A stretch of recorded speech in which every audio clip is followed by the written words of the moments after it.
কি এমন বাধ্যবাধকতা হলো যে প্রতিটি মিছিলেই সম্মুখ ভাগে নারীদের রাখতে হয়?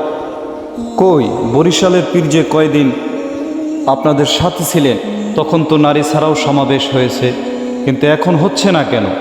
কিসে আপনি বাধ্য হলেন যে মিছিলে পর্যন্ত আপনার সামনে সুন্দরী নারীদের রাখতে হচ্ছে? অথচ ওই পীরের চেয়ে আমার এলেম জ্ঞান টের বেশি। কোনো যুক্তিতেই এতটা বেপরোয়া হওয়াকে মিলাতে পারছি না। নারীদের দলে রাখুন, তাদের পরামর্শে রাখুন, তাদের দিয়ে আলাদা দিনই দাওয়াত জারি রাখুন, সবই মেনে নেওয়া যায়, কিন্তু হাজার হাজার পুরুষের সামনে এভাবে প্রতিটি মিছিলে তাদেরকে নিয়ে আসা কোন ইসলাম? জামাত ইসলামের কাছে আমাদের ইসলাম পাবার আশা নেই, কিন্তু বাংলাদেশ খেলাফত মজলিস থেকেও কি নিরাশ হতে হবে?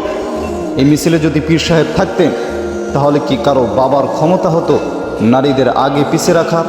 পীর সাহেব তো আপনার বয়সী, আপনার চেয়ে কম জ্ঞানী। শেখ ব্যাপারগুলো সিরিয়াস নিন।